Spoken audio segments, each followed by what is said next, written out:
বিয়ের 10 বছর পর আমার স্বামীর মনে হলো তার দ্বিতীয় বিয়ে করা উচিত। ভীষণ অবাক হলাম তখন যখন দেখলাম আমার শাশুড়ির পূর্ণ সমর্থন আছে। ভাবছেন আমাদের সন্তান নেই তাই স্বামী বিয়ে করতে চাইছে? এমন কিছুই না, মাশাআল্লাহ 2টা সন্তান। ছেলের বয়স 5 আর মেয়ের বয়স 7 বছর। তাকে আমি বিয়ের কারণ জিজ্ঞেস করি, সে বলে আমি বেশি টাকা ইনকাম করি, আমার বউ পালার মুরদ আছে। আমি আরেকটা করলে সমস্যা কি?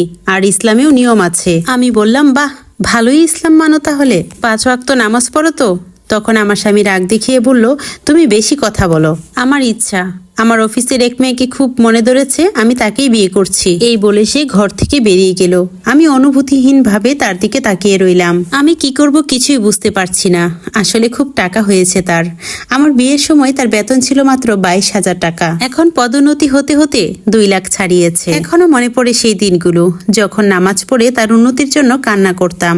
যে সংসারের জন্য গায়ের দুধে আলতা রং তামাটে করলাম, অসুস্থ শাশুড়ির দিনরাত সেবা করলাম, আজকে সেই শাশুড়ি আমাকে পাল্টা উত্তর দিল, আমার ছেলে যদি পালতে পারে তাহলে তোমার এত সমস্যা কিসের? তখন শাশুড়িকে বললাম, মেনে নেওয়া কি এতই সহজ মা?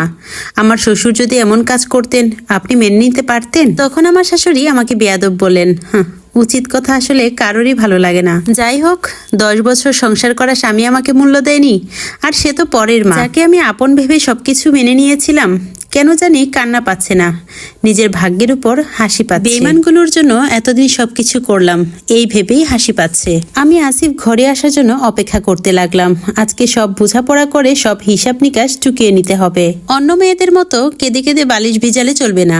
যে মানুষটা এতদিন সংসার করার পর অন্যজনকে আপন করার কথা ভাবতে পারে, তার জন্য কেন কান্না করব? নিজের মনকে অনেক কিছু বুঝিয়ে শক্ত করলাম। রাত প্রায় 11টার পর আসিফ বাসায় আসলো।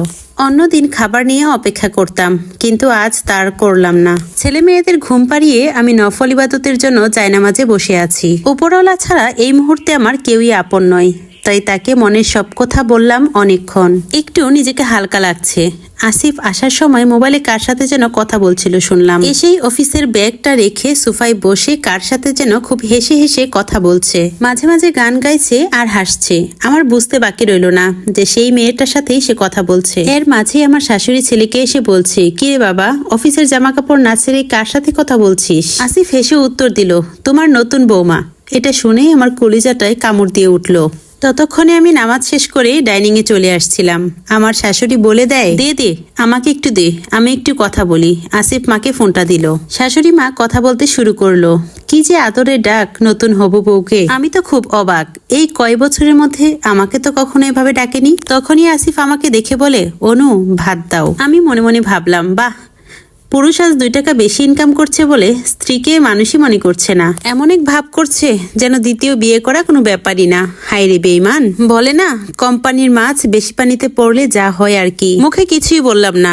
আসিফকে বললাম, তোমার চাকর নই আমি, যদি খেতে মন চায় মাকে বলো ভাত বেড়ে দিতে, আমি পারবো না। এই বলে চলে আসলাম। ওইদিকে ও অবাক হয়ে তাকিয়ে আছে। কি বললাম আমি এটা? 10 বছরে এই প্রথমবার এভাবে কথা বললাম। এতদিন নরম হয়েছিলাম, এখন একটু গরম হয়ে দেখি। খাওয়া শেষ করে আসিফ রুমে আসলো।